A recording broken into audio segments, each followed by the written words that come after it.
j'ai un souvenir de ma femme qui me tèche du lit à 4h du matin en me disant j'en ai marre de t'entendre faire des vocaux sur des burgers et des kebabs. Jed va s'empiffrer 1 kilo de Kinder Bueno en live, donc restez bien jusqu'à la fin. Mais on a même eu des gens, on leur génère des rendez-vous. Le client, il se pointe pas au rendez-vous qu'on a généré, c'est-à-dire c'est lui qui met un no-show. Ouais, c'est vrai, ouais. C'est vrai, lui j'avais oublié. qui met un no-show aux gens avec qui on a booké des rendez-vous. Débat du jour, est-ce que tous les pôles se valent? Moi, je vais être dur, moi. Vas-y. Un sales, s'il sait que le produit est pourri et que l'équipe d'après est pourrie, il vend pas.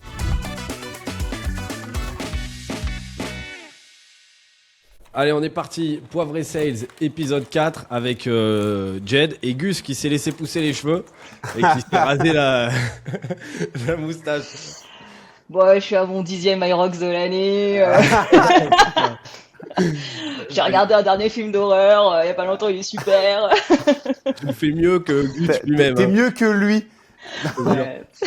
Non, moi je pense que tu vas faire du bien, Jenny, là, à ce podcast, parce que moi je commençais à saturer quand j'avais les deux, tu vois. Donc là, ça va être pas mal. J'avais l'impression d'être dans le fond de la classe, en fait, pendant toute la scolarité. C'est intenable. Donc je pense que tu vas faire beaucoup de bien à Poivre et Sales.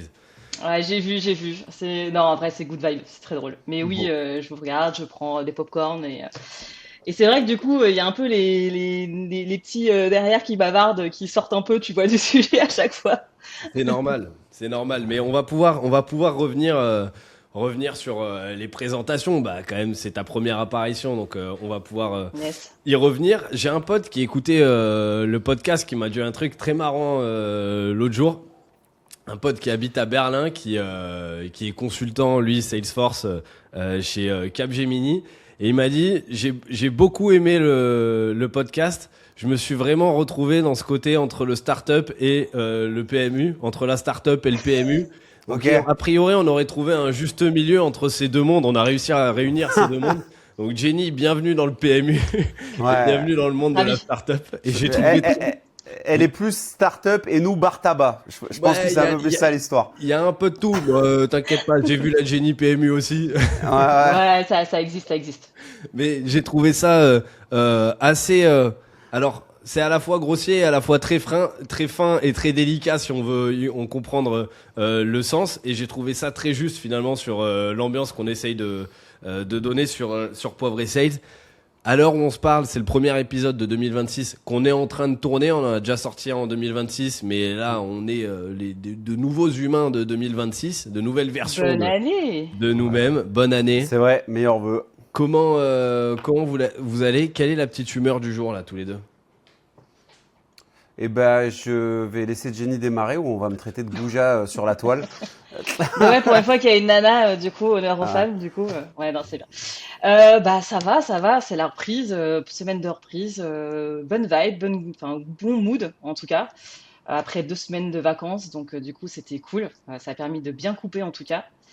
Bon, après, c'est pas les vacances, c'est plus reposant. Franchement, en vrai, quand tu parles des fêtes, t'es dans un tunnel de repas, de famille, t'as les gosses dans les pattes. Genre, j'étais vraiment contente C'est vrai de que là, rallumer mon ordi. il y a une daronne dans le podcast, là, hein, les gars. Je vous le Il y a dis. de la daronie, là. Il y a clairement de La la grosse daronie.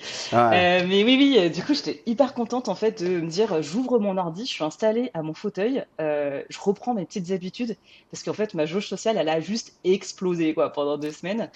Donc j'ai coupé, c'était pas reposant, mais voilà, bon mood parce que contente de reprendre quoi et retrouver l'équipe évidemment. Mais tu sais que ça fait du bien. Alors, moi, j'ai un peu bougé. Pour le coup, j'ai été HS, méga grippe, l'enfer. Enfin, tu prends Ouais. 10 jours de vacances dans l'année. C'est maintenant où la vie a décidé de te saboter. Mais tant pis. Mais ça m'a fait un bien fou parce que souvent, quand je suis en déplacement, t'arrêtes le sport, t'arrêtes un peu ta routine, tu taffes pas et ainsi de suite. Je me rends compte que je suis pas fait pour prendre de longues vacances. De un, parce que je commence à me faire chier au bout d'un moment, mais vraiment, littéralement, je m'emmerde. J'arrive pas à ne pas regarder les trucs. Et en fait, on te dit tout le temps, ouais, mais c'est pas sain, etc.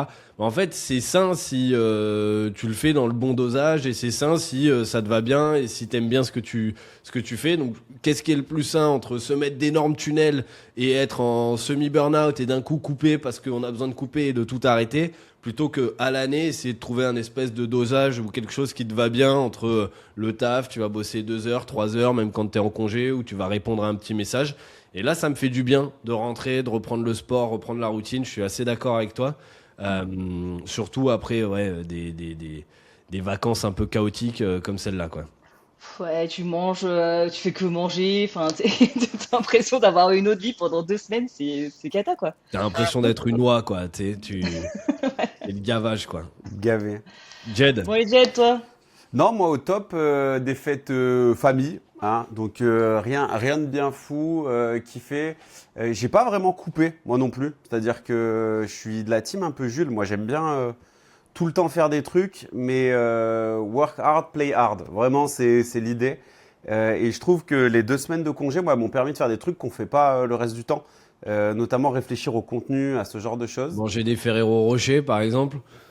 Des bananes. Petit Ah. chocolat maison brochard, c'est la famille. Ceci n'est pas un placement de produit, mais c'est des chocolats exceptionnels. Juste pour ceux qui n'ont pas vu les épisodes précédents et qui Ouais. prendraient Poivre et Sales au 4e épisode, faut savoir que Jed, quand il démarre un épisode, là, Faut sous manger. le bureau, il a à peu près genre pour 3 jours de vivre et donc il va Bon, manger parfois. c'est premier degré. Voilà. C'est premier degré. C'est premier. Parfois, Non, on mais- lui Boîte, pose une quoi. C'est question. pas juste le chocolat à côté, c'est la Non, boîte. mais attends, et bisous à ma femme qui les a laissés. Et quand elle va rentrer, je vais tout avoir des gommes. Mais ça, c'est un autre débat. Mais non, je kiffe. J'ai kiffé les fêtes parce que retourner en famille. Et puis il y a le truc un peu du début d'année. Tu sais, de se dire un peu, bon, seule culture à 2 balles. Mais tu sais, c'est 2026, vas-y, j'attaque. Et 2025, je pense pour nous tous autour de la table, parce qu'on s'est fréquenté un peu en 2025, ça s'est bien passé. Et en fait, je trouve ça stylé de démarrer une année quand tu as eu une énergie vraiment positive sur l'année d'avant. Là où t'es pas dans le j'envoie tout balader, je change tout, comme de ça a ouf. pu être le cas parfois. Moi, l'année d'avant, c'était en mode je me lance dans l'entrepreneuriat, tu dis non à ton ancienne vie. Et donc là, gros kiff de démarrer avec des gens qui t'inspirent, qui te font kiffer, tourner ces podcasts, prendre de la bonne vibe. Et l'écosystème aussi, je sens qu'il commence à se construire autour de nous tous, grâce à Jules qui fait des liens et des ponts avec des gens improbables. Donc, non, très content. Et puis, bonne année aux auditeurs de Poivre et Sales. Oh putain, quel corporate guy, quoi. À mort. J'ai mis un col aujourd'hui, je sais pas si t'as vu. Ouais, c'est pour ça. Ça, c'est une cata. C'est une cata. Mais on aime bien, hein, on aime bien. D'ailleurs, on pourrait passer ce petit coup de gueule. On sait plus s'il faut souhaiter la bonne année, jusqu'à quand, tous les ans. T'as l'impression que si tu la souhaites pas, t'es un sagouin, donc ça va Ouais, pas. puis un Donc, peu la du coup- flemme aussi. Ouais. Ouais. Non, mais c'est clair. Un peu la flemme. Moi, j'ai toujours ce truc-là et je fais partie, oui, des grincheux qui sont là en mode on s'en tape en vrai, des vœux, des machins. Enfin, je trouve ça très hypocrite déjà au départ envers les autres parce que parfois tu la souhaites alors que t'en sais rien, enfin, tu connais même pas la personne. Et deux, très hypocrite à travers soi-même parce que de toute manière, tu te souhaites la santé alors que t'es déjà ivre-caisse au moment où tu te souhaites la santé. Mmh. C'est pas non plus ce qui est pas un problème, hein, c'est pas un problème, mais c'est juste que bon bah si tu veux prendre soin de toi, tu peux le faire en octobre, tu peux le faire en novembre, tu peux le faire en février. T'as pas besoin d'attendre une année et donc c'est même s'il y a des gens qui ont besoin de cap comme ça sur un certains moments. Je suis plutôt de l'école où si tu as envie de faire quelque chose, fais-le au moment où tu as envie de le faire et n'attends pas des motivations externes et extrinsèques à toi, puisque par définition, sinon ta motivation, si elle est extrinsèque, elle peut s'envoler et ben, ça veut dire quoi? Que dès que c'est plus la nouvelle année, ben, tu vas arrêter, parce que si c'est ça qui t'a motivé à t'y mettre, par définition, ça risque de passer rapidement, quoi. On va pas faire un débat hein, là-dessus. Non, mais archi d'accord avec toi. On Jules. t'a vu bien, bien à fond là. Non, mais là, c'est bon. mais t'as raison, hein, t'as raison. Moi, je suis 100% d'accord avec toi. Et Bon. c'est pour ça que y a pas. On citera personne, mais les résolutions de janvier qui tiennent plus en février, tu vois, c'est aussi connu, tu vois. Bah, et qui tiennent Donc, plus au 15 janvier. hein. De toute façon, tous les ans, on les Ouais. voit. hein. Les salles de sport, quand tu vas à la salle toute l'année, septembre C'est vrai. et janvier, ça fait. Il y a des pics, il y a des têtes, tu les vois 2 fois et derrière, tu vois plus jamais. Et si tu les revois sur juin à peu près, Juin, quand tu te rends Summer compte Body. qu'il va y avoir la Summer playa Body. dans Déjà 2 un peu mois. trop tard le juin, mais ouais. C'est déjà un peu tard. Mais les vidéos, les mecs, ils sont en train de courir à 40 km/h sur un tapis, genre pour rattraper 6 mois de, 6 mois de dinguerie. Mais bon. Mais juste sur les vœux, Jules, un truc que tu dis intéressant et j'arrête la digression après là-dessus. Moi, j'ai jamais été de la team qui souhaitait les vœux par mail, tu sais, commercialement. Ouais. Il y avait ce truc-là de partir et de dire je vous souhaite bonne année et tout. J'ai toujours trouvé ça hypocrite.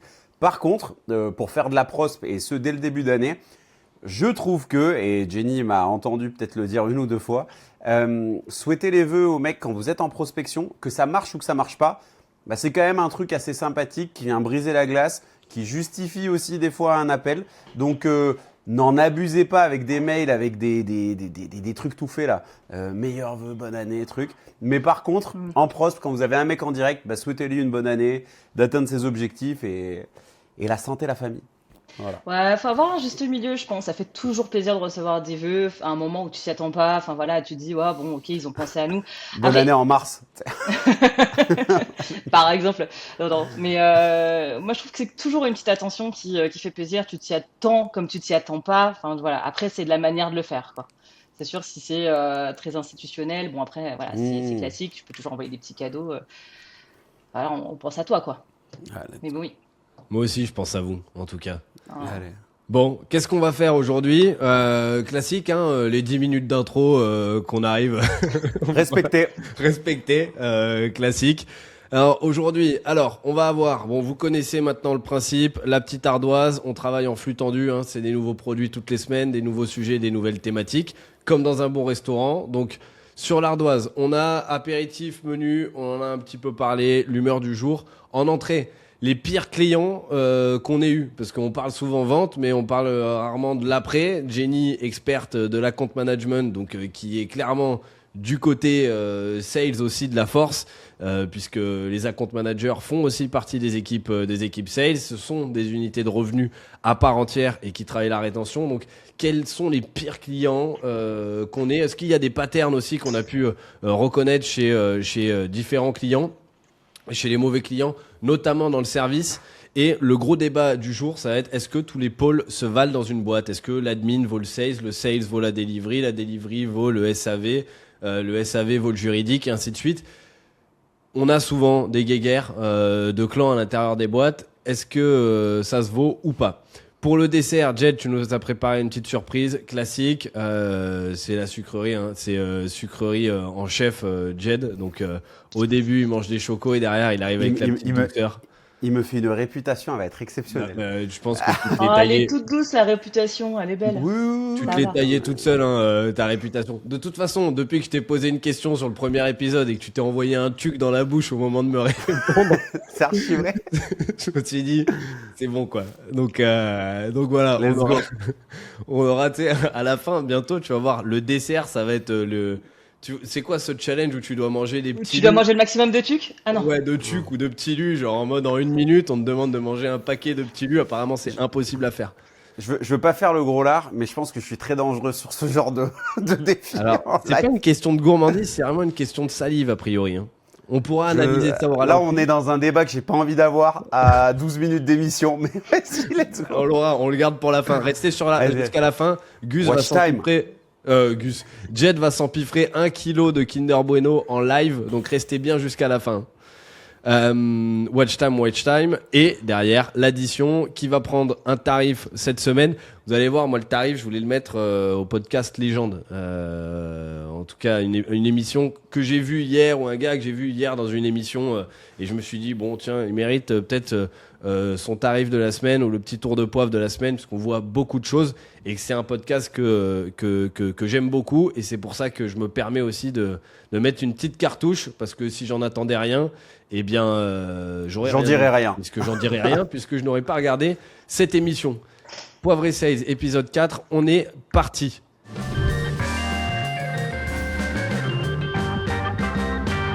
C'est quoi vos pires clients, les pires clients que vous ayez eu? Est-ce que vous avez déjà peut-être soit une anecdote, soit un truc que vous avez remarqué chez les clients où dès le début vous vous dites putain, ça sent pas bon?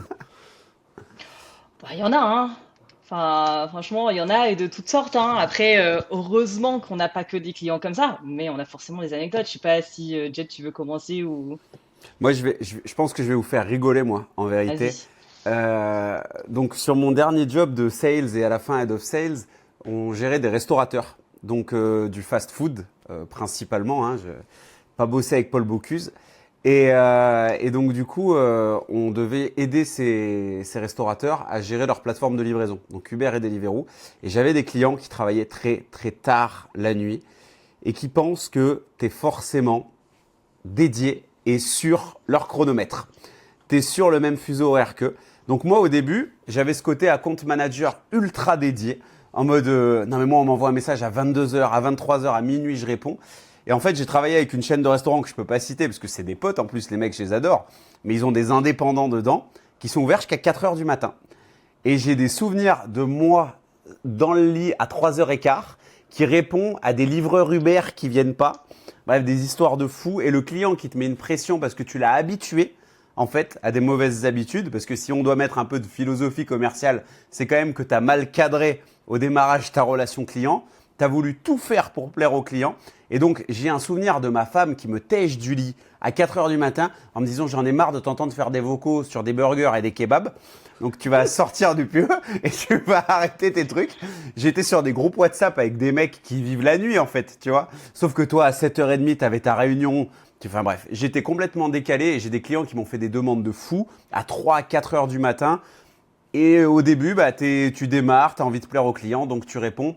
Mais la petite moralité, c'est qu'il faut savoir cadrer la relation client dans la forme, dans le fond. Jenny, tu t'es pas trop présentée, mais c'est quand même le gros de ton métier. Si tu peux nous en parler rapidement. Yes, carrément. Et belle anecdote qui, je très... pense, te sort quand même, enfin, d'une belle leçon après, tu vois, à pas reproduire quoi.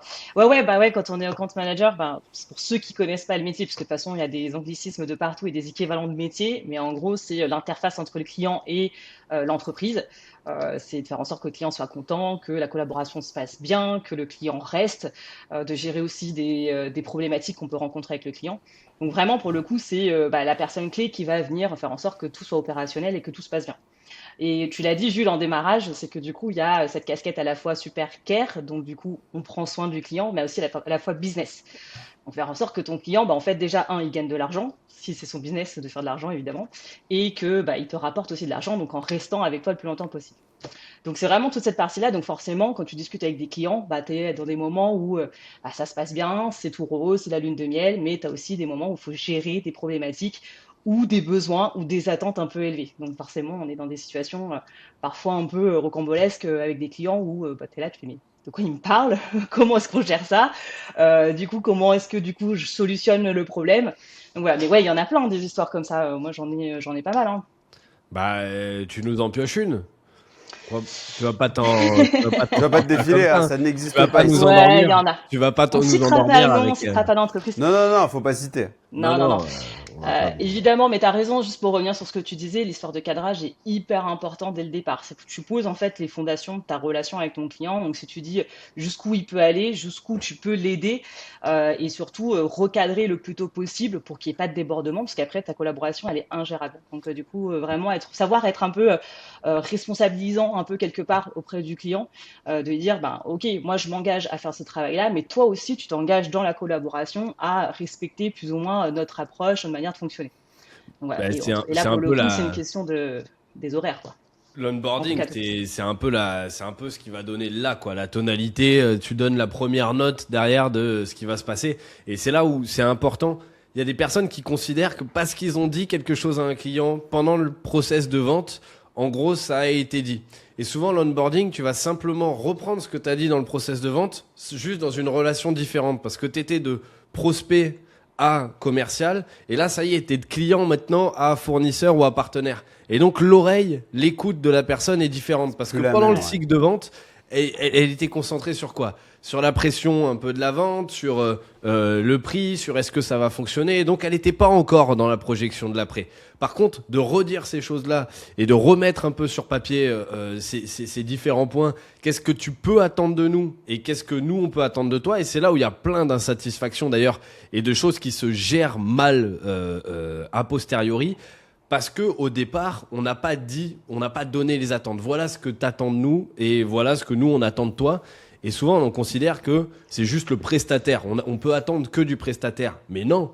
Nous, on fait de l'accompagnement et c'est là où moi, c'est des trucs. Ça me fait penser à des clients qu'on a eus où le pattern qui me rend fou, c'est ceux qui se déresponsabilisent systématiquement parce qu'ils ont un Ouais. prestataire. Comme si, quand tu fais de l'accompagnement, c'est nous qui, à un moment, allons taper sur le clavier pour toi. Mais c'est pas nous qui allons taper sur le clavier. Dans l'accompagnement, on t'apprend, on t'enseigne des choses. On a une agence où on fait pour toi. Mais on a même eu des gens, chez Akiro, on leur génère des rendez-vous. Le client, il se pointe pas au rendez-vous qu'on a généré. C'est-à-dire, Ah c'est ouais. lui qui met un Ouais, c'est no-show. vrai, ouais. C'est vrai, lui j'avais oublié. qui met un no-show aux gens avec qui on a booké des rendez-vous. Donc, un, tu t'essuies les pompes sur notre travail. Deux, tu respectes pas notre temps. Trois, tu respectes pas le temps des personnes en face avec qui on t'a généré des rendez-vous. Et quatre, tu vas avoir une insatisfaction qui va être liée à toi. Comment tu veux venir nous voir et nous dire ben, ça n'a pas fonctionné, j'ai pas de ROI. Mais t'as pas de ROI, tu t'es même pas pointé au rendez-vous. Donc, qu'est-ce que Très tu vrai, veux ce faire? tu dis. Ouais. Et ça, Très récemment. ça, c'est les Ah, trucs qui ça me fait rendent péter un fou, câble. moi, c'est la déresponsabilisation. Mais oui, c'est pour ça que du coup c'est important quand tu signes en fait, au moment où tu signes, donc en avant-vente avec les sales, tu te serres la main en gros sur ton contrat, tu signes, et une fois que t'es client, en fait, en gros, tu te fais un peu un check, tu te tapes dans la main, et tu dis ok, on commence comme ça, tu vois. Donc il y a vraiment une différenciation entre comment tu présentes les choses et comment tu cadres. Mais ouais, après sinon pour revenir sur anecdote, du coup, alors moi ça remonte, moi c'était avant Scalesia, c'est quand je bossais en agence de com et de pub. Là, c'était plutôt ouais, une relation un peu bizarre avec une cliente. Donc, je travaillais j'étais chef de projet. C'était avant de devenir directrice clientèle. J'avais peut-être 3 à 4 ans d'expérience. Et je travaillais pour un grand groupe dans la grande distrib. Et quelqu'un qui était haut placé. Et j'étais en fait la chef de projet attitrée. Mais du coup, cette personne-là ne légitimisait pas du tout mon poste. Et du coup, en fait, question de hiérarchie, parce que c'était une personne qui était d'un âge avancé, qui était dans la boîte depuis très longtemps, et du coup, ne voulait pas me parler, en fait. Tout simplement. Elle passait tout le temps par mon N+1 ou N+2 pour faire des retours sur des campagnes qu'on avait montées. Du coup, c'était hyper difficile de trouver ma place parce que j'étais pas légitime, j'étais pas crédible à ses yeux, parce que j'étais simplement chef de projet, alors que c'était moi qui pilotais le projet, ouais, typiquement. Donc j'avais droit à des mails où j'avais même pas droit à des bonjours, ni même juste des bullet points sur des retours. Au téléphone, enfin, elle répondait jamais. Enfin, c'était un délire, quoi. Donc ça a Le duré client qui hyper te longtemps. dénigre. Ouais, exactement. Donc déjà pour la confiance en soi, c'est hyper dur parce que du coup, tu es en train de vraiment de travailler sur toi en te disant, je vais pas le rentrer dedans parce que de toute manière, ça sert à rien, c'est pas ma place et c'est pas ce que va attendre le client du coup en tout cas de la relation. Et en fait, au fur et à mesure des années, à force de continuer à travailler avec elle, parce que je me souviens, mon responsable à cette époque-là me disait, non mais Jenny, je vais pas t'enlever du projet en fait. C'est pas parce que ça se passe bien que je vais pas t'enlever du projet. Tu vas continuer un petit peu. Si tu te sens encore de continuer, tu poursuis avec cette cliente et tu fais en sorte que, en fait, elle finisse par t'apprécier ou en tout cas comprendre que, en fait, c'est toi qui gères le projet et que ça peut très bien se passer. Parce qu'il n'y avait jamais eu de problème en fait sur les projets. C'est juste que j'étais pas la personne avec qui elle a envie de parler. Il y a des clients qui aiment pas ta gueule, hein. Enfin, Mais non, mais c'est vrai. Je pense que c'est vraiment une question pour le coup de hiérarchie. Enfin, tu vois, quand tu es dans des gros groupes comme ça, elle avait besoin de parler aux dirigeants de la boîte ou, tu vois, les directeurs conseils. Ouais, c'est Ouais, moi ça. le directeur. passez-moi le directeur, t'as bien. Ou que j'étais dans une incapacité totale de comprendre les retours qu'elle pouvait me faire alors que ça se passait très bien. Et en fait, au fur et à mesure des années, on a continué comme ça. Alors elle, par un peu dépit, elle s'est dit, bon, bah, je vais continuer à travailler avec elle. Et puis on était baqués avec eux parce qu'on était référencés. Et je suis passée directrice de clientèle, donc j'avais évolué. Et en fait, ma victoire, c'est qu'en fait, au bout d'un moment, au bout de quelques temps, hein, du coup, j'étais devenue sa référente. Et elle faisait la même chose avec mes chefs de projet. Donc en fait, elle me rappelait moi. Donc moi, pour moi, j'étais contente, mais par contre, je lui ai expliqué que fallait qu'elle travaille avec les chefs de projet. Donc là, pour le coup, ça avait un petit peu inversé les rôles. Elle avait confiance en moi, du coup, sur les projets. Elle me remerciait, elle me reconfiait des choses. Mais du coup, c'était hyper dur de recadrer les clients qui sont, mais depuis des années dans une boîte, qui sont faits de plein de croyances ou de vieux stéréotypes comme ça, de hiérarchie. Donc, du coup, voilà. Mais c'était une expérience qui était compliquée, Ouais, mais qui m'a forgé de fou pendant des années, quoi. mais c'est un vrai travail de, alors à la fois d'empathie, de se dire, parce que t'as qu'une envie, c'est de devenir ouf. Et en fait, moi, quand il se passe des trucs comme ça, parfois, je me dis, mais le pauvre, putain, Qu'est-ce qu'est-ce qu'il qu'il doit doit être être mal dans malheureux, ses gros. pompes, Moi ou aussi, qu'est-ce je qu'il me doit dis être ça. mal, Je me dis qu'est-ce ça à qu'il doit chaque être fois aussi. malheureux dans sa vie pour être comme ça. Moi, j'essaye Ouais. de Ouais, le prendre comme ça, parce que t'es obligé, parce que si tu mets ça de c'est la plus l'ego, dure. et c'est là où, toi, en plus, Là, t'étais salarié de cette boîte-là. Donc, en fait, tu sais que tu représentes une boîte, une marque, ainsi de suite. Et donc, tu peux pas péter les plombs. Et c'est là où c'est bien, soit quand t'es indépendant, soit quand c'est ta boîte. Où nous, ça nous est déjà arrivé, quand tu le sais, s'il y a des gros problèmes ou un client, on a eu des clients genre qui parlent mal littéralement, genre qui parlent trop mal. Et où du coup, bah là, t'envoies un des founders. Et la personne s'attend à tomber sur un founder, du coup, donc moi qui vais arriver en mode bah, excusez-moi pour ce qui s'est passé avec le salarié. Et au final, ça se termine un peu en mode vas-y, prends tes clics, tes claques et en fait dégage parce que juste tu parles pas mal aux gens, tu vois, chez nous et ça se passera pas comme ça. Et donc de pouvoir le dire et de se dire je l'assume, de toute façon c'est ma boîte, tu sais quoi, dégage. Tu peux pas le faire ça quand t'es salarié, tu peux pas le faire quand t'es AM. Bien que parfois ça te gratte un peu la gorge. Mais là, vous mettez en lumière un truc aussi, c'est que souvent, quand il y a cette histoire d'hiérarchie, il y a un dicton qui est bien, c'est fort avec les faibles et faible avec les forts. Et c'est des gens qui, dès lors qu'ils ont quelqu'un de niveau égal ou quoi que ce soit, redescendent un peu en température. Et moi, j'ai coaché des CSM, moi, qui sont donc des gens qui vraiment viennent appliquer la solution, etc. Et en fait, le mot-clé, c'est la posture. Parce que la vente, mais en fait l'account management aussi, c'est un rapport de force en vérité. Et donc c'est à quel point tu te mets beaucoup plus bas que ton client, prospect, partenaire, appelle ça comme tu veux. Et donc du coup ça donne des situations où à la fin tu dois appeler tonton Jules pour qu'il vienne râler. Mais il y a des clients, moi vous parliez de parler très très mal. Quand j'étais dans le BTP, moi il y a un mec je l'avais raconté l'histoire sur le podcast, qui m'a viré pour de vrai de son endroit. J'étais allé réclamer une facture, mais qui m'a dit mon gars jamais je te paierai, tu vois. Et il m'a dégagé de son établi. Il faisait du bois dans le 74. Le père Bernard s'appelait Bernard, je vous jure, c'est vrai. Ah, Et tu le sors mec, des noms. mais j'ai pas le nom, j'ai pas donné le nom de famille. Mais il faisait du bois. Et le mec m'a dit, mais gamin, c'est pas comme ça que ça marche chez moi.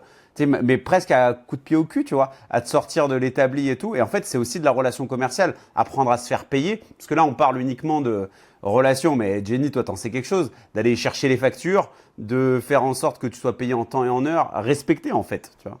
Il y en a un là, on a eu il y a 2 jours. Il veut trop lâcher des blazes. Non, ouais, T'inquiète, il en a des belles aussi, hein, Jules, je pense. ça donne envie, mais là il y a 2 jours, on en a eu un en setting, discute avec nous et tout, il dit ouais voilà, moi je fais 2 à 5 millions, et donc on propose un call avec un business stratégiste de chez nous, et il dit au 7h, avec mon compte, je ne parlerai qu'avec vous ou un équivalent, parce que je rencontre des dirigeants tous les jours.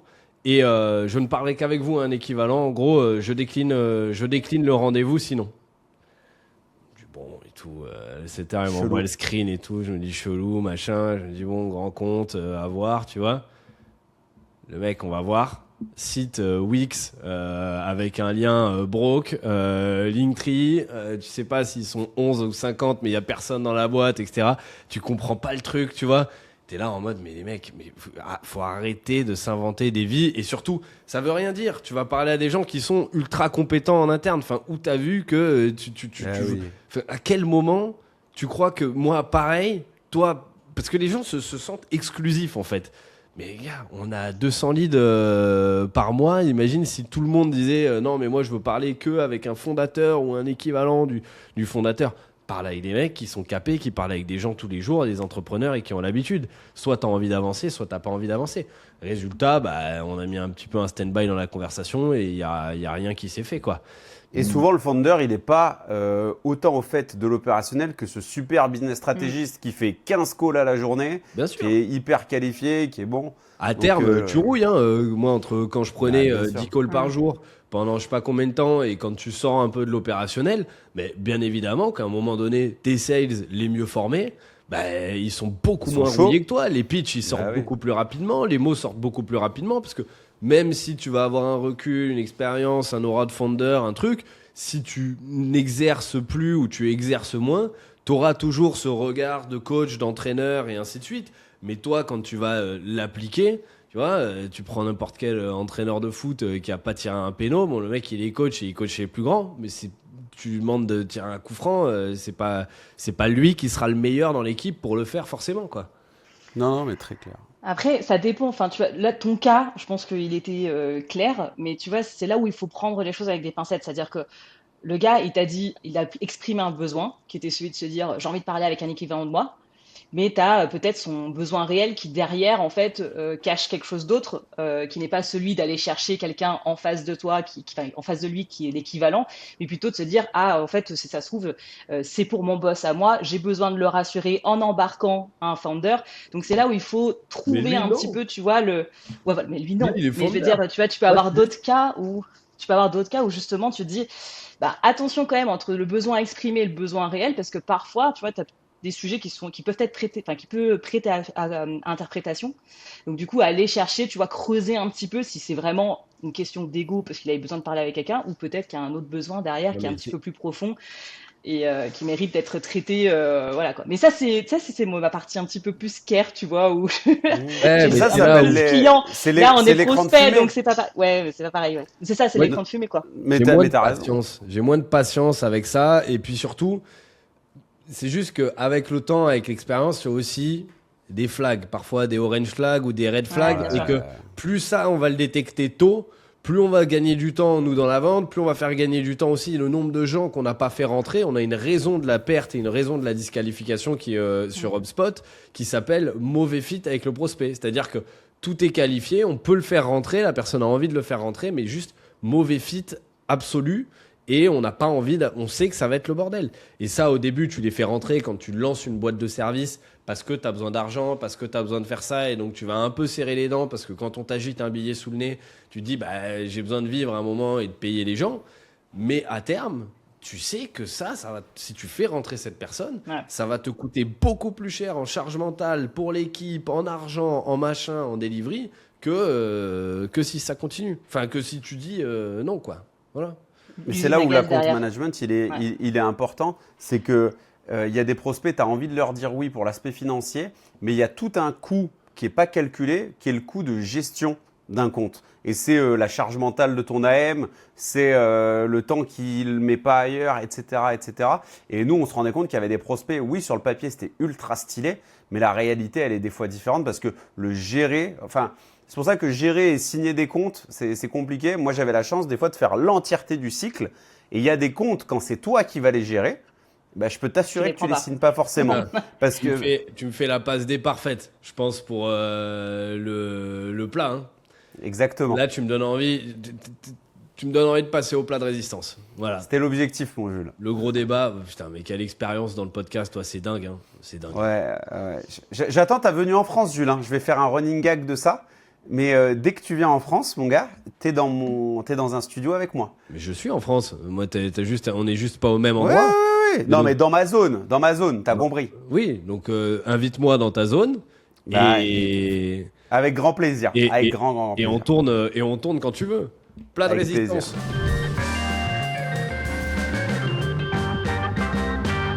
Débat du jour. Est-ce que tous les pôles se valent? Quand je dis est-ce que tous les pôles se valent, c'est le degré d'importance de chacun des pôles. T'en as qui considèrent que, par exemple, le sales est un pôle plus important parce que c'est eux qui ramènent l'argent. T'as les gens qui vont délivrer, qui vont dire mais sans nous, il n'y a pas de boîte et il n'y a pas de produit. Les techs, par exemple, si tu fais du SaaS, qui vont dire mais attendez, les sales, vous avez rien à vendre si nous, on n'a pas développé le truc. L'admin qui va dire mais on n'encaisse rien et vous pouvez vendre autant que vous voulez. Si derrière, on vérifie pas les comptes et si on s'assure pas que l'argent il est bien sur le compte, bah, c'est pareil, ça tourne pas. Est-ce que tous les pôles se valent? C'est la question sur laquelle j'ai envie de vous lancer. Vous avez le droit de nuancer vos propos. Jed, je te sens. Moi, je vais être dur, moi. Vas-y. Alors, déjà, ça dépend des structures et des tailles d'entreprise. Parce qu'il faut mettre de la nuance. Moi, je travaillais dans des grosses boîtes où tu as et l'admin, et le market, et les RH, et plein de gens comme ça, là. Donc, je ne sais pas trop à quoi ils servent. Mais la réalité, c'est qu'au plus tu as des structures qui sont grosses, il y a une stat qui est sortie style sur Google et OpenAI. Il y a 98% des salariés qui ne servent pas la production de la boîte. Je m'explique. C'est ni la vente, ni la delivery. C'est des boîtes qui tournent un peu toutes seules. La tech est super forte. C'est des boîtes d'énergie, d'industrie. Je pense à Schneider Electric que je connais bien aussi. 97% des gens c'est de la fonction support, comme on dit chez moi. Après, tu as besoin du support. Nous, les sales, on est souvent mal organisés. On a besoin d'un mec qui nous fait nos relances, qui parfois nous aide, etc. Mais moi, je considère que demain, si tu fais partie du pôle qui donne à manger à tout le monde, bah, c'est un pôle hyper important. Pourquoi ? Parce que tout le monde est important à un moment donné de la chaîne de vie de la société, mais il y a un démarrage, il y a un point de départ. Et qu'en fait, si tu ne vends pas, bah, l'ingénieur, il ne va pas s'amuser à aller dessiner quoi que ce soit, il ne va pas non plus aller le vendre, et qu'il faut vendre. Et tous les fondateurs le disent, les grands fondateurs, sales first, tu vois. Donc, je défends aussi ma paroisse, parce que c'est ce qui me régale. Je pense que le pôle commercial est crucial dans une entreprise. Là où d'autres pôles, parfois, tu peux t'en passer. Crucial, Voilà. mais est-ce qu'il y a des pôles qui sont pas cruciaux? Bah, aujourd'hui, on se rend compte avec l'IA, tu as des penny lane qui sortent, qui te remplacent toute une équipe de compta qui servait à pas grand-chose depuis 10 ans. Tu as plein d'outils qui sont en train de mettre en place plein de choses. Et on me dira peut-être pareil avec les sales. Mais la réalité, c'est qu'il y a des choses qui sont plus ou moins utiles. Pour moi, il y a des pôles qui sont des pôles de convenance aussi. Ok. Tu vois ? C'est intéressant que tu l'as. C'est quoi que tu mets derrière le mot convenance? Je veux bien la définition. Tu vois. Ouais, bah totalement. Il en a aucune idée, moi- il a juste balancé un mot comme ça. alors, y avait ce mot-là écrit derrière la boîte de chocolat. Chocolat pas du convenance. tout. Convenance. Non, mais en Le mec, gros, il a des pour mots moi- à placer. Non, mais tu vois, et je sais même pas si c'est dans les entreprises privées ou plus dans le public d'ailleurs que j'ai ce ressenti-là. Mais tu vois, j'ai l'impression que il y a plein de choses qui sont là pour du process et où tu perds beaucoup de temps dans de l'admin. Tu vois, quand tu dois aller chercher des autorisations, quand tu dois faire valider. Tu vois, le pôle achat, par exemple. Je vais te donner mon avis. Moi, j'ai passé ma vie à draguer les acheteurs pour vendre de la prestation intellectuelle. Mais en fait, la prestation intellectuelle, elle doit faire plaisir et elle doit répondre aux besoins d'un opérationnel. Pourquoi je ne discute pas direct avec ce gars opérationnel, alors qu'il n'y a peut-être pas les fondamentaux des achats et de la négo, mais en fait, c'est lui qui va répondre aux besoins. Pourquoi tu viens me rajouter un process avec des listes 1, des listes 2, des trucs, des machins? Moi, ça me rendait fou. Tu vois. Donc voilà. Ouais, mais là, quand tu parles d'une entreprise qui a déjà un service des achats, c'est que tu es déjà dans une sacrée grosse boîte. Et Ouais, quand tu es dans une sacrée grosse boîte, tu as forcément énormément de collaborateurs. Donc forcément, il faut que tu puisses centraliser les partenaires avec qui tu travailles. Tu peux pas te dire à chaque personne qui va piloter un projet, alors que tu en as peut-être, je sais pas moi, des milliers par an, te dire, bah moi, je vais passer par un tel, moi, je vais passer par un tel, je vais passer par un tel. Et après, derrière, ça se génère, en fait, tu vois, des bouchons côté finance, côté ouais. administratif. Donc, pour moi, ça reste des postes qui sont importants. Après, maintenant, important est un mot fourre-tout, hein, on est d'accord. Il faudra qu'on puisse définir derrière, après, quels sont les leviers, enfin, quel point de vue on peut avoir. Mais là-dessus, ça reste des postes ou des pôles importants qui sont structurants pour le coup.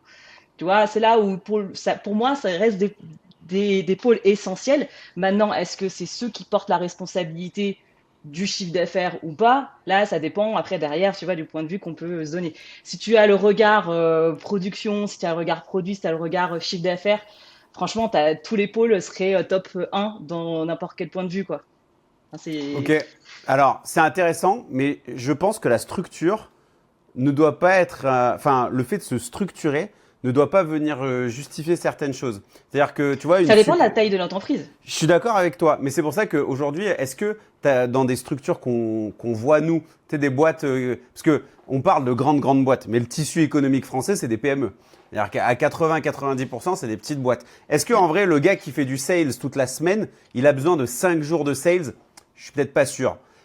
Il peut avoir une demi-journée marketing, mais est-ce que tu as besoin d'avoir et le market, et le sales, et le truc? Tu vois ce que je veux dire ou pas? C'est juste, je suis pas sûr qu'il y ait besoin d'avoir tous ces pôles-là. Et en fait, la majorité des boîtes françaises, enfin, tu vois bien, même nous, au sein de ce qu'on fait, tu fais chef de projet, tu fais account management, tu fais relance. Regarde, Ouais, là, mais tu après, fais ça du dépend de tes missions. C'est-à-dire, du coup, tu as entre pôle, mission, rôle. Tu vois, ça encore, c'est différent. Si donc, Ouais, mais il y a des pôles du coup qui sont peut-être pas nécessaires et peut-être qu'un gars, il peut être capable d'être un couteau suisse et être capable de s'adapter.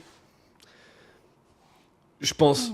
En fait, déjà, il y a un truc. C'est bien qu'on soit pas d'accord. Non, mais en fait, Mais je il y pense a une que c'est l'expérience de chacun qui parle beaucoup Mais aussi. bien sûr. Il y a une partie sur laquelle je suis d'accord et une partie non. Déjà, le fait, parce qu'il y en a qui vont faire pôle générateur de revenus et pôle support. Et il y en a qui vont considérer que ce qui génère du revenu est important, le reste est moins important. Sauf que tout est lié. Il faut accepter. En gros, ce serait comme si dire dans une équipe de foot, il n'y a que les attaquants qui sont importants parce que c'est eux qui marquent des buts.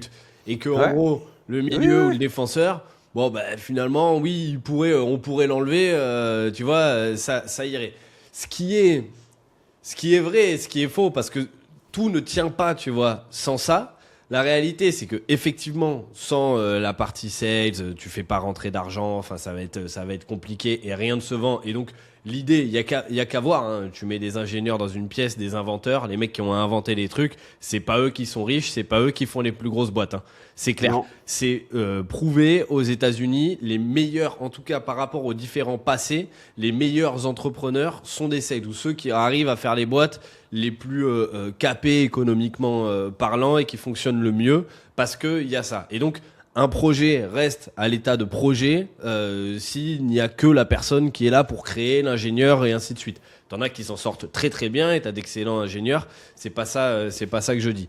Moi, je pense que c'est ultra important que tout le monde se respecte déjà dans une boîte et respecte tous les pôles. Je supporte pas quand tu as un sales qui me dit non mais eux, là la delivery, ouais mais sans nous on n'existe pas, ou la delivery qui va dire ouais mais les sales ils s'en battent les couilles parce que eux de toute façon ils vendent et ils s'en foutent après de ce qu'on fait. Non, il faut que chacun considère aussi un petit peu le truc et accepter que des fonctions support, c'est pas dénigrer que de dire support. C'est ultra important d'avoir une fonction support. Comme dans une bande de potes, t'as le mec qui va être là, qui va être super drôle tout le temps et c'est trop bien de les voir. Et dans ta bande de potes, t'as la personne qui est aussi un peu plus discrète, mais quand t'auras besoin de parler, quand t'auras besoin d'une oreille attentive, cette personne-là, c'est peut-être la personne un peu moins fun, un peu moins dans le délire et ainsi de suite, mais c'est aussi important dans l'équilibre des amitiés et de ce que t'as et de ce que tu vas aller chercher. C'est juste que tu vas aller chercher autre chose. Et je trouve que une bande de potes, quand tu vois l'équilibre, les différences qu'il peut y avoir, c'est ça qui va faire que le tout va bien fonctionner et va bien tenir.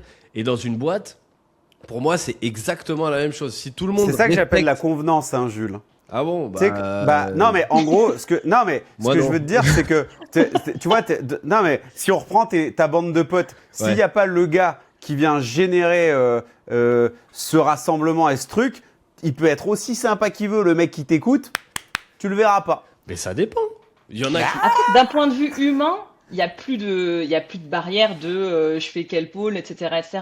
Humainement, Oui. tout le monde est utile, tout le monde est essentiel. Enfin, tu vois, sinon la boîte elle tournerait pas. Enfin, Moi, c'est la l'équilibre, question- en fait. C'est plus Ouais. l'équilibre des forces, c'est de se dire, est-ce que tu te respectes? En fait, si un sales, par exemple, s'il sait que le produit est pourri et que l'équipe d'après est pourrie, il vend pas. Un sales, s'il n'a pas confiance au produit et s'il n'a pas confiance à ce qui va se passer après, il vend pas. Donc même si lui se considère comme étant important, la réalité, c'est que s'il n'y a pas les gens derrière, eh ben en fait, confiance à zéro, il vendra pas, il sera pas confiant d'envoyer les gens derrière. Un sales, s'il ne fait que du sales et qui regarde pas derrière s'il y a les encaissements, si ça tourne bien, si les factures sont bien payées et ainsi de suite, la réalité c'est qu'il n'y a pas le pôle admin pour faire ça, il encaisse pas ses commissions non plus. Et que la boîte elle a pas d'argent sur le compte. Et donc la boîte elle peut finir au tapis pour une erreur administrative, tu vois, par exemple. Là-dessus, je suis 100% Mais par d'accord. contre, Je te je suis dis la d'accord. taille, moi je te parle. Sur les pôles dont tu as Ouais. parlé après, les pôles intermédiaires, la question c'est est-ce que tout le monde sert à l'intérieur des pôles? Là, c'est différent. C'est-à-dire, est-ce que c'est nécessaire d'avoir, par exemple, tu parles d'un pôle achat ou d'un pôle RH, est-ce que c'est nécessaire d'avoir 10 personnes dans ce pôle-là? Est-ce que tout le monde sert dans ces pôles? Non. Est-ce que le pôle est indispensable? Pour moi, oui. Maintenant, Mais comme le pôle sales, Jules. Parce que moi j'ai coaché dans une grande boîte, je peux pas citer le nom, il y a moins d'un mois. Et je t'assure, la question c'est bonjour, vous faites de la prospection? Non. Vous avez des leads entrants? Oui. Ils sont 7 commerciaux. Je te jure que c'est vrai. Hein. C'est une boîte du CAC 40. 7 commerciaux. ils ont que 7 commerciaux chez EDF. C'est le mec commence à Non, lâcher. C'est pas EDF, c'est pas EDF. Et donc, du coup, ils sont 7 et ils disent on prend que des leads entrants. Je dis ok, génial, donc vous devez en avoir vraiment plein. Il me dit on en a 2 par jour. Et là, me vient cette question magnifique 2 leads, ça vous prend combien de temps? 20 minutes? Mais vous faites quoi le reste de la journée? Tu sais, et c'est des sales, donc là, je tape un but contre mon camp, entre guillemets, tu vois. Mais moi, en fait, je suis contre tout le volet, pas inutile, mais en fait, soyons efficaces dans ce qu'on fait. Tu vois, et que tu sois RH, marketeur, à compte, ce que tu veux. Et des sales qui font rien, je dis juste que ça se voit hyper vite parce qu'il y a une notion de résultat. C'est juste ça que je veux dire. Là où il y a des pôles, enfin après tu me diras si tu n'envoies pas la facture, ça va se voir aussi. Donc non, en vrai, je suis en train de changer d'avis. En fait, Voilà, je pense qu'il faut pas confondre, tu vois, les rôles de chacun, les missions de chacun et les pôles, parce que tu as plusieurs postes, tu vois, au sein d'un même pôle. Je le disais, moi je fais partie, si tu veux, aujourd'hui intégrante du pôle sales, alors que je suis AM, je suis quand même un peu Ah presque ouais. dans le produit, donc, mais parce que j'ai aussi la casquette de la partie rétention, donc forcément il y a un côté un peu business. Maintenant, est-ce qu'on parle de pôle, est-ce qu'on parle de rôle, est-ce qu'on parle, enfin tu vois, après derrière Est-ce qu'on la parle de contribution. génie, de personne? Non, mais c'est vrai, c'est hyper important ce que tu dis. Est-ce que la personne n'est pas plus importante que tout le truc autour? Évidemment. Bah ouais. Non, mais ouais, je pense qu'il y a, enfin, il y a plusieurs sujets dans le sujet. Le sujet est tellement large, je pense qu'on pourrait en débattre pendant hyper longtemps.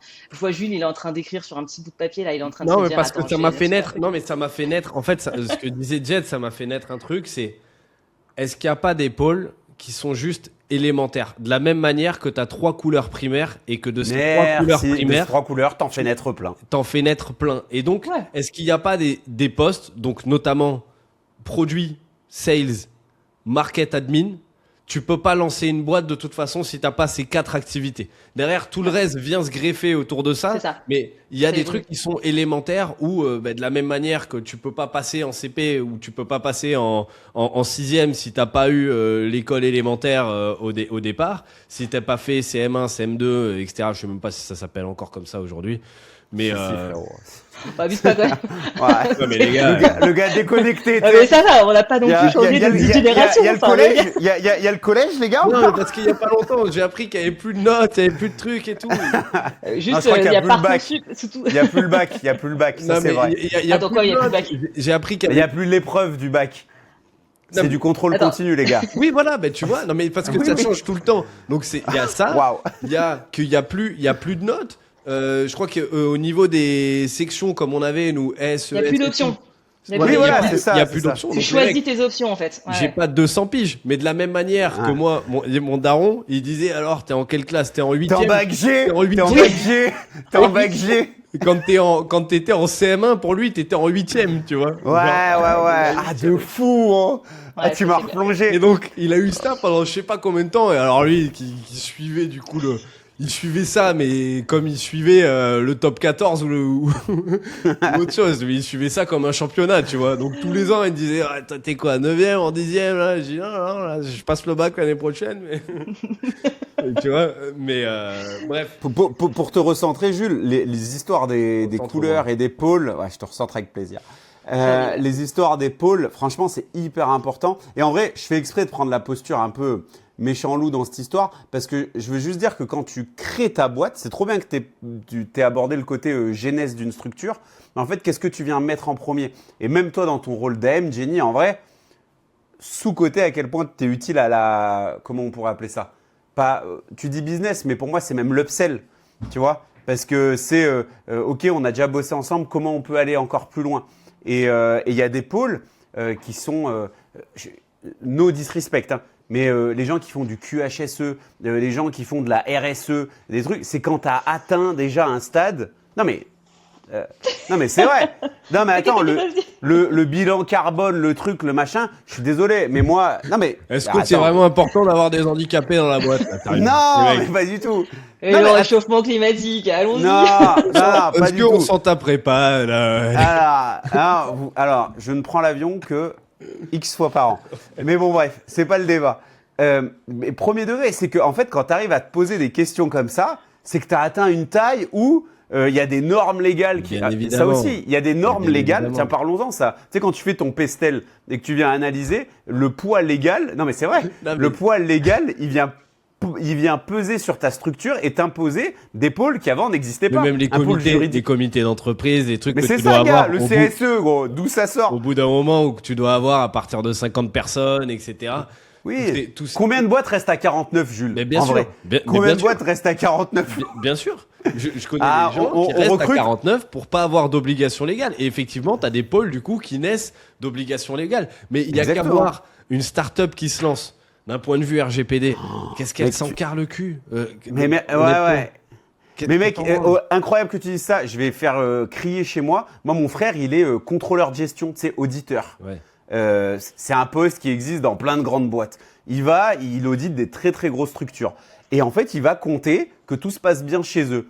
Et je le regarde, je dis, mais pourquoi tu fais ça? Tu vois ce que je veux dire? Eux, en interne, ils ont compté. Il y a un gars qui a dit c'était bien. Toi, tu viens revalider. Il dit, ouais, mais la loi t'oblige à faire ça. Je dis, donc, gars, ton métier, il existe parce qu'il y a une loi qui a dit qu'il fallait recompter. Et donc, il y a tout un business qui est né autour de ça, qui fait le truc. Moi, en fait, mon gros coup de gueule, c'est contre ceux qui apportent zéro valeur. Si tu es marketeur et que tu apportes de la valeur, bah trop bien. Si tu es dans l'admin et que tu apportes de la valeur, bah trop bien. Mais si tu sers à rien et que tu es là que de par une obligation, bisous, Salem, bye Mais il bye. y a certaines obligations. Heureusement qu'il y a des mecs qui vont contrôler, voir si l'hygiène des kebabs, voir s'ils peuvent ouvrir Non, ou mais, pas, bien tu sûr, vois. mais ça, c'est vital, gros. C'est de la valeur pour le peuple. Mais bien Tu vois ce que je veux dire?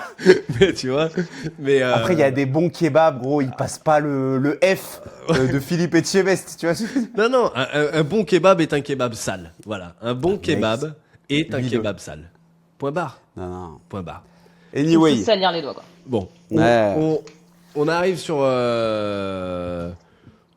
Je pense qu'on peut le clôturer, ce débat. Ah ouais, ouais, c'est Il y a bien. des trucs qui sont assez intéressants. Moi, ça m'a fait naître en plus là, le fait d'en parler avec vous parce que je pensais même pas. Vous m'avez fait penser à des pôles auxquels je pensais même pas au départ parce que effectivement. Mais il a dans ma commencé tête- avec son service des achats direct. Bah désolé, mais c'est ceux qui m'ont rendu fou quand j'étais commercial. Non mais parce que je pensais vraiment que à ces trucs essentiels au départ, market produit et donc effectivement, je pense que ceux-là sont pas comparables parce qu'ils sont indispensables parce que c'est juste. Tu sais, il y a une phrase qui dit une chaîne de vélo, elle est aussi faible que le plus faible de ses maillons. Maillon. C'est-à-dire que, je crois que c'est Mimi Mati qui disait ça. C'est-à-dire que oui, c'est pas RSE ce podcast. Non, c'est pas RSE. C'est-à-dire que ton maillon le plus faible, en gros, s'il pète, c'est toute la chaîne qui pète. Donc en fait, il faut pas dénigrer un maillon ou il faut pas dénigrer un pôle parce que de toute manière, ta structure est aussi solide que ce pôle-là. Bon bref, je me suis un peu emmêlé dans mon truc. De toute façon, Jenny, tu connais, hein, les métaphores, c'est mon kiff. Il y Ça en fait a- 2 podcasts où on cite Minimatien. Je vous jure que c'est vrai. Ouais, mais c'est Ah, une lubie. c'est un- C'est une lubie. Mais bon, ouais, sur les métaphores, c'est comme ça. Il y en a 9 sur 10 qui vont passer. Puis la Voilà. dixième, quand elle passe pas, c'est pas grave. Transition toute trouvée. Le dessert, Jed, qu'est-ce que tu nous as préparé? Redresse-toi, envoie-toi un Let's Ferrero go. et on Attends, est parti. je mets un petit peu là. Let's go.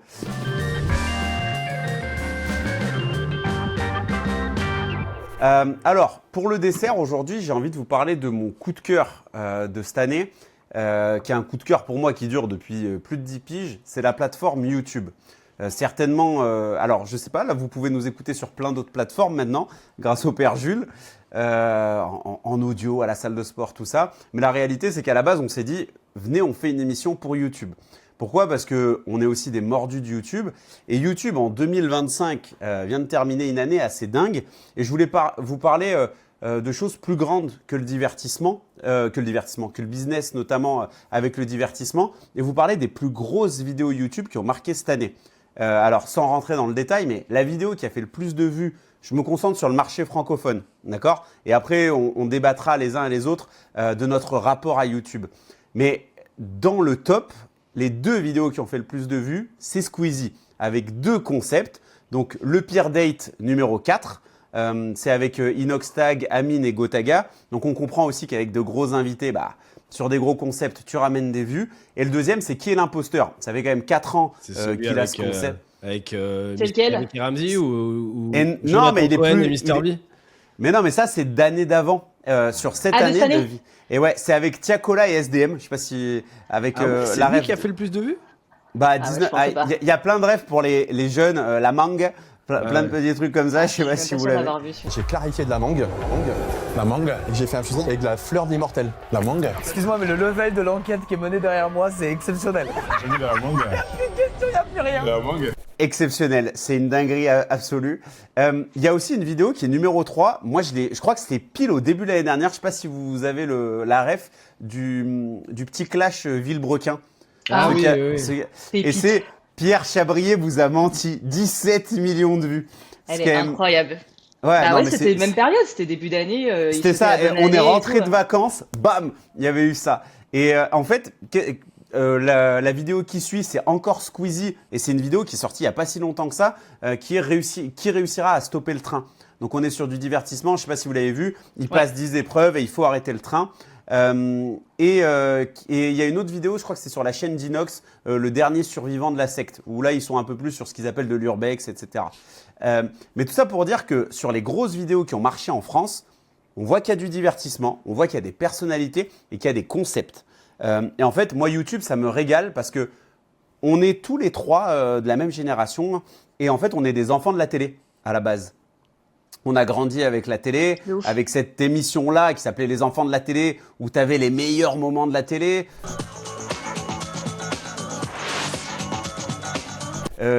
On peut dire ce qu'on veut dessus, mais touche pas à mon poste. Quand ça pète il y a 15 ans, bah, c'est révolutionnaire et c'est des gens qui réagissent à ce qui passe à la télé. Et en fait, on est passé aujourd'hui à une télé qui est sur YouTube. En tout cas, moi, pour mon cas. Et juste pour se rendre compte à l'échelle aussi plus grande, on a vécu cette année la guéguerre. Je ne sais pas si vous vous en souvenez, mais de savoir qui serait le youtubeur français numéro 1. On voit Thibaut InShape de partout depuis qu'il a sorti son bouquin. Et en fait, il y avait cette guéguerre entre Thibaut InShape et Squeezie pour passer la fameuse barre des 20 puis des 25 millions d'abonnés. YouTube, c'est devenu un game de malade. Cette année, on voit qu'il y a plein de plateformes. Hein. Il y a TikTok, il y a Insta, mais que même les gens qui pètent sur ces plateformes-là, je prends l'exemple du streamer Anime, bah en fait, tout de suite, ça se répercute sur YouTube. Et YouTube, c'est le lieu où tu vas retrouver des clips ou des best-of d'autres plateformes. Donc YouTube, il y a du divertissement, bien évidemment. Nous, on est une niche un peu plus business, quoique barre PMU, on a compris. C'est vrai. Mais tout ça pour vous dire que moi, YouTube, c'est une plateforme que, j'adore, que j'aime énormément et sur laquelle, si on doit parler de ceux qui sont distingués en 2025, c'est un article de Génération. Génération, c'est la radio qui a sorti ça et qui disait que Légende était vraiment au-dessus du lot. Donc, le podcast animé par Guillaume Play. Spoiler alerte, Guillaume Play, il vient d'où? Ah, de la télé, tiens, comme par hasard. Anime qui a tout explosé et qui a fait la sensation 2025. MrBeast qui reste le YouTuber qui a gagné le plus d'abonnés cette année. Donc juste pour qu'on se rende compte. Non, mais lui, carrément, il monte des banques. Il a et tout, maintenant. encore gagné des abonnés, comment il peut faire? Ouais, non, c'est une dinguerie. Et il a sorti, en plus, il a sorti une vidéo hier, donc c'est tout frais, où il est capable de ramener énormément de célébrités pour venir faire des défis. Là, la dernière vidéo qui est sortie hier, c'est avec Kevin Hart. Je ne l'ai pas regardé encore, mais t'imagines, tu as quand même Kevin Hart, qui est quand même un gars qui pèse, etc., en miniature. Donc, YouTube est en plein développement. J'avais vu, je crois que c'était, attendez, je vais vous sortir le chiffre, plus de 41 millions d'utilisateurs mensuels et 2,5 milliards d'utilisateurs actifs chaque mois, sur l'année, quoi. Pour Donc, moi, on est c'est sur un indispensable. YouTube, c'est un indispensable. YouTube Premium est un indispensable. Moi, ça fait. Ouais, c'est vrai que je l'ai, moi aussi. 10 ans, ça fait 10 ans que j'ai YouTube Premium. Alors, moi, j'utilise aussi beaucoup pour la curation de son. Et donc, t'écoutes beaucoup de musique. Donc, si tu te prends une pub de C'est vrai 30 que toi, tu as secondes, un rapport musique un si peu tu, à si tu te prends une YouTube. pub toutes les 30 secondes sur de la musique, c'est pas la peine. c'est même pas la peine. Et puis surtout, ce qui fonctionne sur YouTube, tu parlais des autres plateformes et ainsi de suite, c'est que c'est une plateforme qui s'inscrit dans un temps long. On va revoir des vidéos d'il y a 3 ans, d'il y a 5 ans, d'il y a 10 À ans. mort. Il y a des références, tu vas les regarder, tu vas te les remettre, tu vas les reconsommer. Là où le reste est sur une viralité, sur de la traîne, sur des choses qui vont passer. YouTube, tu as vraiment des références, tu as des productions aujourd'hui qui se rapprochent de plus en plus de la télé. Exceptionnel. Et t'en as qui l'ont compris depuis longtemps. Hein. Des gens de la télé qui sont venus sur YouTube. Alors tu parlais de Guillaume Play qui lui a créé son indépendance, mais c'est aussi de cette génération Internet qui se dit ok, aujourd'hui je peux dire ce que je veux et si j'ai envie de dire ce que je veux, je vais sur YouTube, je crée mon propre média et je suis pas dépendant d'une chaîne qui va être dans des clous, qui va être Garde-fou. checké par un CSA continu, qui va être en proie à tout ce qui peut se passer sur Internet systématiquement. Mais aujourd'hui, tu vois, les Jonathan Cohen, ça fait longtemps que c'est des mecs qui sont venus sur YouTube dans des projets. Christian Clavier, Ferrari. et Jérôme Commandeur, toutes ces personnes-là, c'est des gens qui... Kian Kojandi, Kian bref, Kojandi. c'était à la télé. Oui. Son podcast, il explose. Mais bien il évidemment. explose. Mais même, ils sont allés, ils se sont fait inviter dans des émissions très rapidement, il y a longtemps, et ils ont décidé de jouer ce truc-là, là où il y avait une compétition. Je sais pas si tu te rappelles de cet extrait entre Ardisson et Squeezie, justement. Vous êtes un génie parce que votre boulot consiste à vous filmer en train de jouer à des jeux vidéo et à le diffuser. Et les gens vous regardent jouer, et comme il y a de la pub, vous gagnez de l'argent. Ça, je dois dire bravo. Mec, Ardisson, exceptionnel. qui est en plus un Un monument. un monument et un mec qui a inventé plein de concepts et qui était dans ce truc-là d'invention, de nouveauté et ainsi de suite, qui vient de la pub au départ et qui au final passait pour un vieux con à la fin parce que il critiquait un petit peu Internet et ce qui se passait sur Internet, alors que si ça avait été un mec de cette génération, c'est un mec qui aurait fait des trucs de génie sur YouTube. Et c'est là où il y a eu un peu cette compétition où pour eux c'était des mecs, bon bah amusez-vous, faites les guignols, mais vous allez jamais concurrencer la télé. Et au final, aujourd'hui, je pense que des générations en dessous de nous, plus personne ne consomme la télé. Regarde la Enfin, télé. pour moi, mais quand je vois, Mais même moi, hein. Enfin, moi je sais j'ai pas même toi, plus mais la moi je télé. ne. Mais attends, mais moi je ne regarde pas la télé. Enfin, même les émissions qui passent à la télé, pour vous dire, on les consomme comme du YouTube, à savoir du replay, à quel moment est-ce que c'est le plus propice pour moi? Parce qu'en fait, si on pousse un peu le débat, pourquoi YouTube est si fort? Parce qu'il nous permet une consommation quand on le souhaite. Et ça, moi je trouve que c'est exceptionnel de se dire à 3h du matin, je vais regarder mon émission, à minuit, à 20h. Là où avant, tu avais raté le début du film à 20h45, t'étais grillé. mais c'est ça qui Tu vois, était le si- charme aussi du truc. Je suis d'accord avec La toi. trilogie du samedi. Quand, I like that. quand Jenny La elle regardait Urgence et qu'elle regardait deux épisodes d'Urgence et qu'elle devait attendre le dimanche d'après pour regarder Urgence. Mais vrai. En fait, Tu regardais quoi dans si la tu veux- trilogie du samedi, Jenny? Je veux savoir. Eh ben, il y avait, comment ça s'appelle Le caméléon Voilà, il y avait. non, mais Jarod. comment ça s'appelle le gars trop beau, le vampire là qui a les cheveux comme as là.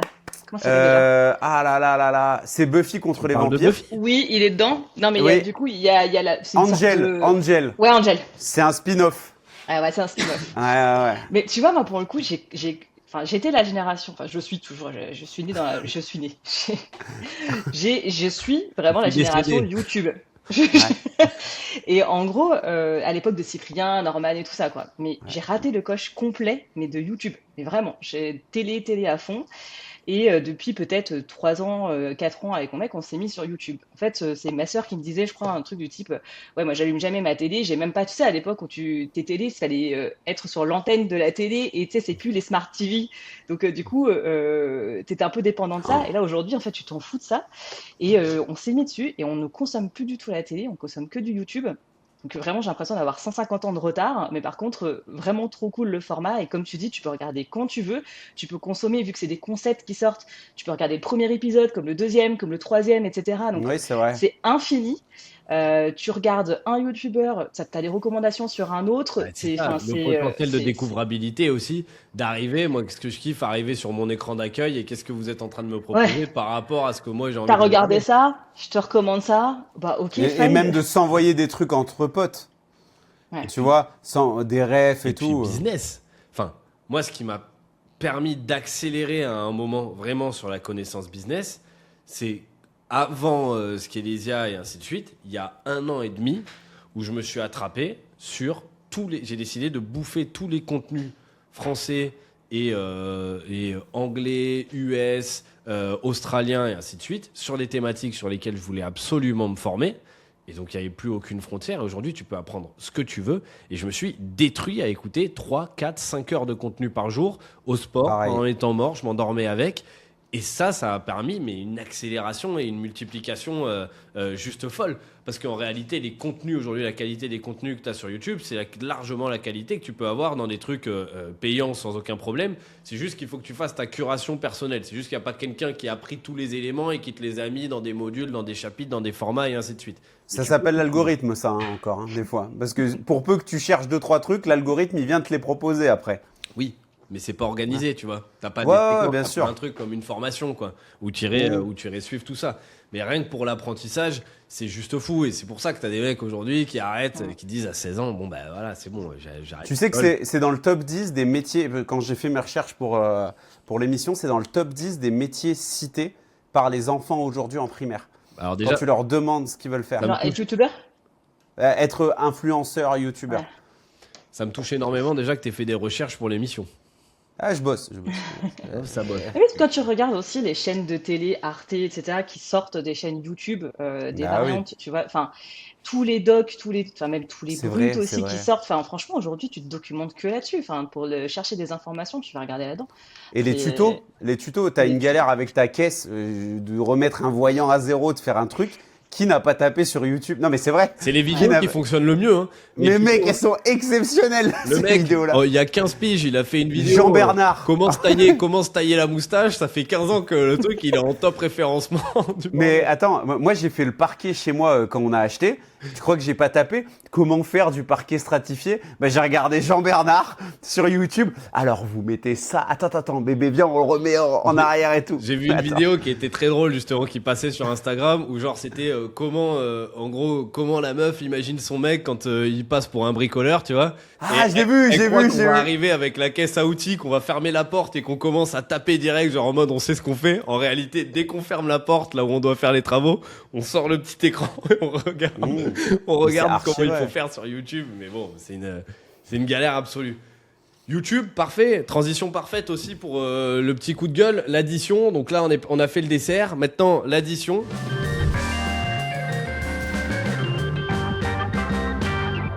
Qui prend tarif cette semaine? Hier, j'étais sur une des plus grosses émissions dont tu as parlé tout à l'heure de YouTube, Légende, et c'était sur un mec qui donc avait les robots humanoïdes. Donc en gros, c'est une grosse boîte qui crée des robots humanoïdes, c'est-à-dire, je sais pas si vous avez vu passer, c'est des robots qui ressemblent à des humains maintenant et qui vont être capables petit à petit de faire plein de choses.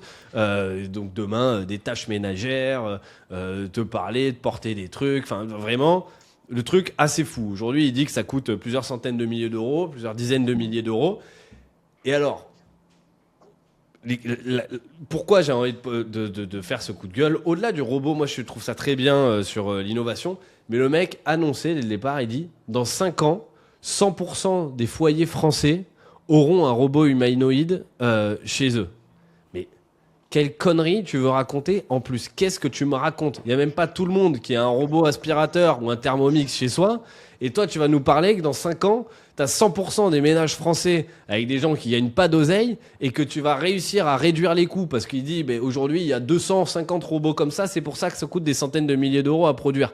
Mais c'est pas parce que tu en feras 10 000 ou 1 million que derrière, ton robot, il va pas coûter au moins 3 000 euros. Donc, le truc...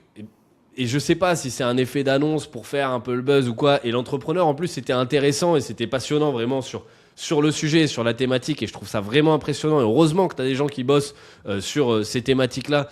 En France et en Europe, ça nous évite de prendre une trace par les Chinois qui sont dans la robotique depuis très longtemps. Mais quelle connerie tu viens annoncer parce que tu es sur Légende. Dans 5 ans, 100% des foyers français auront des robots comme ça chez soi. Ferme-la, c'est faux. C'est faux, je sais pas ce que vous pensez de ça. Et après, ça s'enchaînait avec une espèce de suite de conneries. Alors oui, donc ça, c'est une licorne. Alors pour préciser pour les gens qui nous écoutent, une licorne, c'est une société valorisée à 1 milliard d'euros.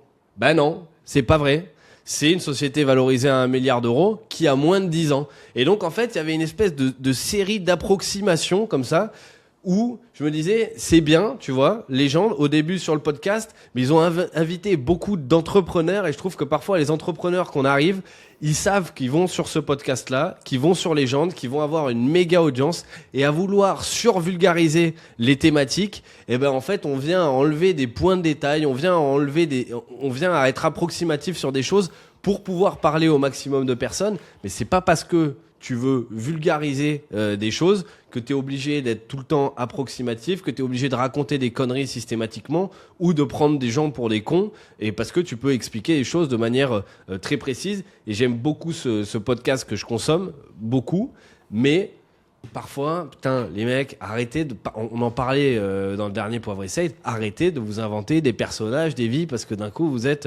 dans Légende et arrêtez les conneries tout simplement. Donc, je sais pas si vous avez vu cet épisode-là ou pas. Allez le voir, comme ça au moins ça fait une petite publicité derrière. J'ai commencé, quand tu m'as dit que tu l'avais regardé, j'ai commencé un petit peu, j'ai pas pu l'écouter, donc je me suis arrêtée effectivement à la grosse annonce dans 5 ans, on sera tous équipés de robots, ça coûte 100 000 euros. Alors déjà, il y a un monde où ça n'existe pas, je ne m'écouterai pas d'un robot à 100 000 euros pour apprendre à faire du piano. Enfin, Oui. après, je me suis... pour qu'ils me donnent des cours ou qu'ils viennent faire des sushis chez moi. Enfin, tu vois, littéralement, c'est un peu ça. Et puis en plus, je me suis amusée à regarder les commentaires, donc autant te dire que c'est parti en J'ai pas cacahuète. regardé. J'ai pas regardé Ouais, ouais. les... Donc j'ai pas regardé dans la totalité. Donc si tu veux sur les approximations qu'il y a pu y avoir, je t'avoue que j'ai pas regardé. Par contre après sur l'affirmation qui dit dans 5 ans, bon voilà, je suis pas certaine. Enfin là c'était un peu gros. Enfin en plus tu commences comme ça, donc en fait ça décrédibilise tout ce que tu peux dire derrière, alors qu'en soi le sujet était hyper intéressant. Enfin tu vois c'est un petit peu des séries d'anticipation où tu peux te dire ouais ok on va y arriver un jour, mais de d'annoncer 5 ans. Enfin, je veux dire, non, dans 5 ans, et je le, sais même, le coup on des, sait même pas s'il y aura encore des bacs à passer. Enfin, tu vois, le coup des sushis, j'ai trouvé ça magnifique parce que le mec dit quoi? Ben dans 5 ans, effectivement, il pourrait y avoir un programme où moi, si j'ai envie de manger les sushis, au lieu d'avoir un maître sushi chez moi, eh ben, je pourrais avoir un robot. Mais gars, juste si t'as envie de manger les sushis, tu commandes des sushis. En fait, tu payes pas 100 000 euros à un robot pour avoir un programme et faire des sushis. C'est genre, il y avait pas d'entre-deux en fait ouais. dans les propos. Et genre, je sais pas, je trouvais que c'était. Et c'est peut-être là la limite, tu vois, de légende où, franchement, je trouve que c'est assez aléatoire d'un podcast à un autre. Ça dépend des sujets. Il y en a où vraiment t'as l'impression que c'est un peu, ça pousse un peu l'entreprise en elle-même, Il va tu faire vois. son Donc tu beurre, sens que ouais. ouais, ça fait un peu très pub. Du coup, de toute façon, ça se ressent tout de suite. Je trouve que dès les premières minutes, tu le vois. Et moi, je sais que facile, je zappe. T'en as, ils sont hyper intéressants. T'es à fond. Donc ouais, mais là, pour le coup, là, tu vois, j'ai arrêté assez vite et je me suis dit. Ça aurait pu être un super sujet et franchement, ouais, le 5 ans, c'était un peu gros, quoi. Enfin, moi, j'ai trouvé, en tout cas. Juste pour vous régaler, parce que je suis allé regarder, un des commentaires les plus likés sous la vidéo, c'est pendant une seconde, en regardant la vignette, j'ai cru que c'était le mec le robot. Dans 5 ans, Ouais, j'ai vu. on n'aura plus assez de quoi s'acheter à bouffer, alors ton robot. Et il fait pas coiffeur son robot visiblement. J'ai pas vu la coupe de cheveux du Alors, monsieur, moi, mais en fait, la coupe de cheveux est assez folle parce que il fait penser aux méchants dans les films, genre des mecs qui veulent dominer le ah monde. ouais, de un ouf, de ouf. peu. Ça y est, Oui. j'ai Et vu, j'ai donc, vu. un peu ce côté Spock, Ouais, mais genre en mode. Dans Moi, moche et méchant, je crois, il y en a un comme ça, il urse. ouais. Non, mais on taille pas le physique. Mais non, mais Mais c'était juste le truc de. Comme il faisait l'interview où il était assis avec la coupe un peu genre Spock, un peu Austin Power, chelou, et avec derrière le robot qui était debout comme ça pendant toute l'interview, tu vois, ça faisait vraiment, t'as l'impression qu'il avait un mot à dire et il terminait le monde, quoi. Mais moi, oui, Jules, si je peux te dire un truc aussi que je trouve marrant, c'est que Légende, ils ont une cadence de publication qui est de 3 vidéos semaine. c'est fou. Nous, on fait du contenu et on sait à quel point c'est dur. Alors, j'imagine pas avec des prods, des invités, des trucs, même si tu as des moyens, c'est très très dur. Donc ça, c'est pour revenir sur l'aspect qualitatif de certaines vidéos. Deuxième élément, pour connaître un entrepreneur en particulier qui est passé chez lui, je sais qu'il y a des contenus qui sont sponsorisés chez Légende. Bien sûr. Oui. C'est-à-dire que des gens payent pour passer chez Légende. J'ai pas l'info de ce monsieur avec son robot hyper sympa. Mais c'est aguicheur, donc je pense que ça va faire cliquer. Mais il y a peut-être un monde où c'est aussi sponsorisé. Et donc, du coup, tu t'en rends vite compte. D'ailleurs, allez regarder les gens qui sont passés plus d'une fois chez Légende. Si jamais ça vous intéresse. Boxo. Ouais, j'avais Vous pas allez... aimé.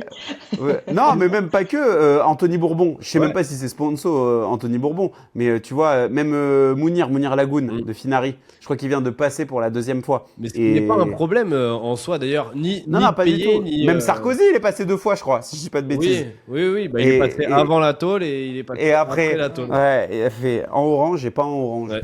Mais juste pour dire, c'est un super podcast. Il y a à boire et à manger dedans. Moi, l'histoire du robot, en vrai de vrai, à 100 000, j'y vais pas. Demain, tu me dis que ça coûte 3 bars, 3 000, un robot qui fait tout chez toi.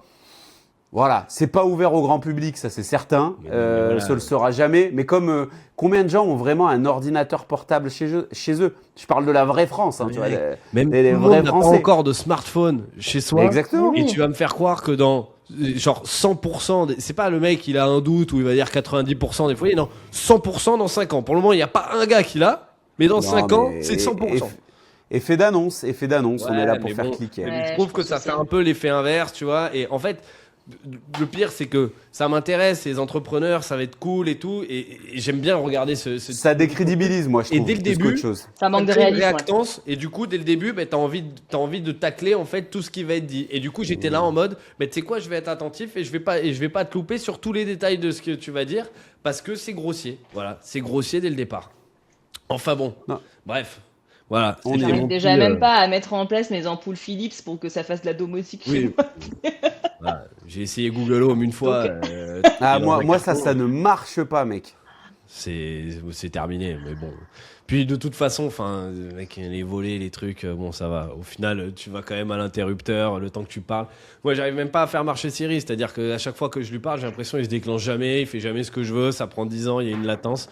Donc, Il se déclenche quand tu lui parles pas. Il se déclenche quand t'en as pas besoin, Cyril. Ça, Ouais. c'est un truc de ouf. oui. Non, mais enfin bon, bref. T'appelles un pote qui s'appelle Cyril, il te répond. Tu vois ce que je veux Ah, dire mais c'est sûr, bien sûr, Certes. bien sûr. Il dit oui. Messieurs, dames, on est pas mal. Merci à vous. Vous pouvez Merci, nous, Jenny. Vous pouvez nous écouter. Merci à Maintenant, vous. effectivement, Jed en a parlé là sur toutes les plateformes, Apple Podcast, Deezer, YouTube, enfin absolument tout. Donc il y aura les liens qui seront dans la description, quoique ça sert à rien vu que vous êtes déjà en train de nous écouter. Aussi, bon, je devrais pas le faire à la fin, mais on vous voit. Abonnez-vous. Mettez un petit C'est vrai. like. Mettez un petit abonnement, dites-nous si vous aimez. Il y a 2 personnes qui commentent à chaque fois sous les vidéos et c'est nous. Et en message privé, on a plein de personnes qui viennent nous voir, qui nous disent c'est trop bien, on rigole bien, c'est ce qu'on veut. Il y a une autre tonalité, c'est cool. Donc on a plein de messages qui sont ultra sympas de personnes qui nous suivent et qui nous suivent et qui nous écoutent. Montrez-le nous. Mettez un like, mettez des commentaires et nous, plus on aura ça, plus ça nous donnera aussi des signaux sur est-ce qu'on est dans la bonne direction ou pas, est-ce qu'on doit réinviter Jenny ou alors ou pas. Et puis voilà, et puis vous allez voir, hein, de toute façon, c'est comme on disait au début, c'est le PMU, donc on a des potes qui vont passer comme ça. Et puis, C'est l'objectif. et puis on verra. Et Gus a décidé de faire des visites d'appartements sur les créneaux du podcast, à 10 minutes du podcast. C'est vrai qu'on n'en a pas parlé, mais bon. Ce sera le tour de poivre de la semaine prochaine. Ah, en espérant qu'il trouve son penthouse. Ouais. En espérant. Bon, merci. Non, merci beaucoup. Merci, À très Jenny. vite. T'as régalé. Merci à Ciao. vous.